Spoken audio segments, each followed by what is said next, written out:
Dubai থেকে আসা একটি বোয়িং 747 কার্গো বিমান হংকং আন্তর্জাতিক বিমানবন্দরে নামার সময় নিয়ন্ত্রণ হারিয়ে রানওয়ে থেকে সোজা সমুদ্রের দিকে ছিটকে পড়ে। ২০ অক্টোবর সোমবার ভোর ৪টার একটু আগে এমন ভয়াবহ দৃশ্যের সাক্ষী হল হংকং বিমানবন্দর।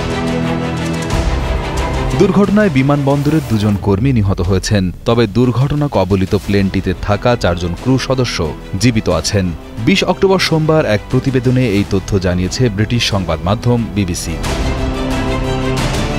সোমবার স্থানীয় সময় ভোর ৩টা ৫০ প্লেনটি দুবাই থেকে হংকং পৌঁছায়। পরে উত্তর দিকের রানওয়েতে নামার সময় প্লেনটি একটি গাড়ির সঙ্গে ধাক্কা খেয়ে সমুদ্রে আছড়ে পড়ে এবং আংশিকভাবে পানিতে ডুবে যায়। এই মারাত্মক দুর্ঘটনায় রানওয়ের কাছে থাকা একটি গ্রাউন্ড ভেহিকেলকে বিমানটি আঘাত করলে গাড়ির ভেতরে থাকা ২ জন কর্মীর মৃত্যু হয় বলে জানায় স্থানীয় সংবাদ মাধ্যম।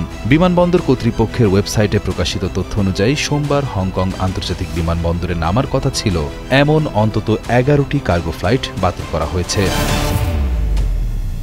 বিমান সংস্থা এমিরেটস এক বিবৃতিতে জানিয়েছে, ফ্লাইট EK9788 নামে এই বিমানটি ACT এয়ারলাইন্স থেকে ওয়েট লিজ নেওয়া হয়েছিল। তারা নিশ্চিত করেছে যে অবতরণের সময় বিমানটি ক্ষতিগ্রস্ত হলেও ক্রুরা নিরাপদ এবং বিমানে কোনো মালামাল ছিল না। ACT এয়ারলাইন্স একটি তুর্কি ক্যারিয়ার যা প্রধান বিমান সংস্থাগুলোকে অতিরিক্ত কার্গো পরিষেবা দিয়ে থাকে। ফ্লাইট ট্র্যাকিং সংস্থা ফ্লাইট রেডার 24 জানিয়েছে, দুর্ঘটনার শিকার এই বিমানটি ছিল ৩২ বছরের পুরাতন এবং এটি কার্গো বিমানে রূপান্তরিত হওয়ার আগে যাত্রীবাহী বিমান হিসেবে ব্যবহৃত হতো।